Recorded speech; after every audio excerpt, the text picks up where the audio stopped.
కేంద్ర బడ్జెట్ తెలంగాణ మండి చూపి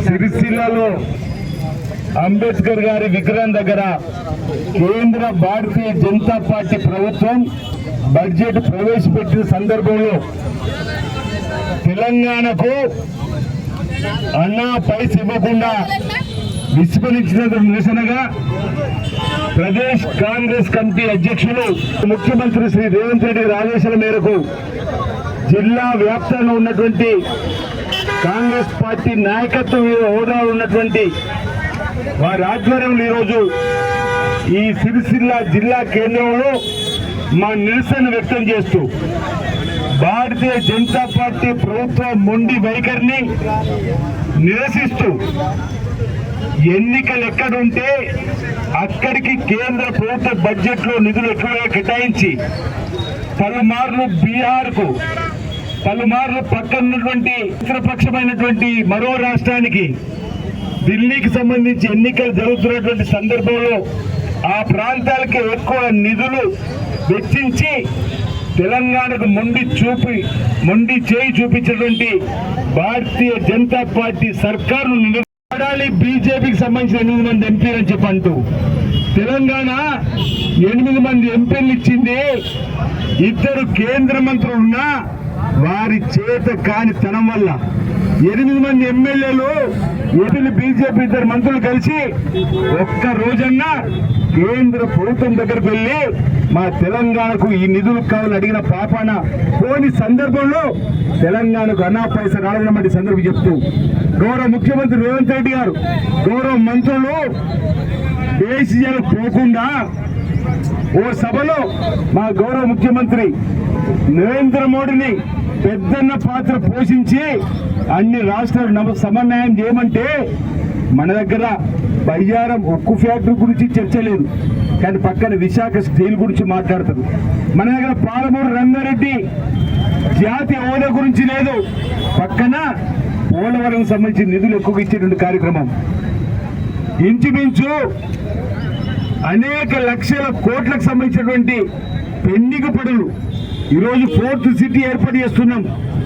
ఈరోజు మూసీ నది ప్రక్షాళన, మెట్రో, ఈ విధంగా విశ్వ నగరంగా మారుతున్నటువంటి హైదరాబాద్ కానీ రైతాంగానికి కానీ మేలైనటువంటి కార్యక్రమం ఏమంటే అన్నా పైసా బడ్జెట్లో కేటాయించకపోవడాన్ని ఈరోజు కాంగ్రెస్ పార్టీ గౌరవనీయులు ప్రతిపక్ష నేత రేవంత్ రెడ్డి గారి నాయకత్వంలో, మల్లికార్జున్ గారి నాయకత్వంలో కూడా మేము ఆ నిరసనను ఈ ప్రభుత్వానికి బీజేపీకి పంపే క్రమంలో ఈరోజు ఇక్కడ ధర్నా కార్యక్రమం చేస్తున్న వాటి సందర్భం చెప్తూ ఈరోజు మహానగరాలు అభివృద్ధి చెందుతూనే ఈ దేశం అభివృద్ధి చెందే అవకాశం ఉంది. ఓవైపు కోల్కతా, ఢిల్లీ, ముంబై, బెంగళూరు, చెన్నై, ఆ సరసన హైదరాబాద్ విశ్వ నగరంగా ముందుకు పోతుంటే అన్నా పైస కూడా ఇవ్వకుండా కాంగ్రెస్ పార్టీ సర్కార్ పైన చిన్న చూపు చూడండి. మేము నరేంద్ర మోడీ గారి ప్రధానమంత్రి వైఖరిని తప్పడుతూ ఉన్నాం. మహిళా మంత్రిగా నిర్మలా సీతారామన్ గారు పెట్టేటువంటి దానిలో మహిళలు కూడా చేతునిచ్చేటువంటి సందర్భం లేదు. స్ట్రీట్ వర్కర్లకు ఏదైతే మహానగరం ఉన్నటువంటి ఈరోజు స్ట్రీట్ వర్కర్లకు కూడా చేతునిచ్చేటువంటి సందర్భం కనిపోయింది. ఓవైపు మహిళలకు, ఓవైపు రైతులకు, ఓవైపు విద్యార్థులకు, ఓవైపు యువతకు, ఓవైపు పేద వర్గాలకు మొండి చేయి చూపేటటువంటి ఈ సర్కారు నిరసనగా ఈరోజు కాంగ్రెస్ పార్టీ ఆధ్వర్యంలో ఇక్కడ నిరసన వ్యక్తం చేస్తున్నమాట. రైతుల రుణమాఫీ సంబంధించిన ఊసే లేదు. ఇక్కడ ఈ రాష్ట్రంలో రేవంత్ రెడ్డి గారి సర్కార్ 21,000 కోట్లు రుణమాఫీ చేసి ముందుకు పోతుంటే దేశవ్యాప్తంగా ఇలాంటి పథకం తీసుకున్న ఆలోచన కూడా భారతీయ జనతా పార్టీకి రాకపోవడం శోచనీయమైన మాట. ఈ రోజు ఎన్నికలు ఉన్న కాడికే ఈ రోజు ఈ ప్రభుత్వానికి సంబంధించినటువంటి మన రాష్ట్రం నుంచి జిఎస్టీ రూపంలో పన్నుల నుండి డబ్బులు బాదుకొని మరీ తీసుకోవడం తప్ప తిరిగి ఇచ్చే క్రమంలో ఈ విధంగా నిర్లక్ష్య వైఖరి, ఈ విధంగా మొండి వైఖరి ఈ విధంగా ఎన్నికలప్పుడే ముసలి కన్ను కాల్చే భారతీయ జనతా పార్టీ ప్రభుత్వ వైఖరిని ప్రజలకు చెప్పడానికే ఈ రోజు నిరసన కార్యక్రమం వంటి సందర్భం చెప్తూ 8 మంది ఎంపీలను గెలిపించి తెలంగాణ భారతీయ జనతా పార్టీ కప్పిస్తే అప్పచెప్తే ఏం చేసిందని ఈరోజు తెలంగాణ సభ జరుగుతున్న క్రమంలో 2 కేంద్ర మంత్రులు ఉన్నా ఎందుకు మీరు అన్న పైసా తెలంగాణ తీసుకురావడానికి పోయినరు? ఇది మీ చేతకాని తనం అవునా కాదా? మీరు నిర్లక్ష్య వైఖరి అవునా కాదా? దయచేసి తెలంగాణ సమాజం గుర్తుంచుకోవాలని చెప్పండి. తెలంగాణకు మొండి చేయి చూపినా తెలంగాణ ప్రజలు ప్రజాపాలనకు అవకాశం ఇచ్చి రేవంత్ రెడ్డి గారి సర్కార్కు ఇది ఏదైతే అవకాశం ఇచ్చిందో మీ ఇచ్చిన హామీల్ని అమలు చేస్తూ ముందుకు పోయడానికి ప్రయత్నం చేస్తాం.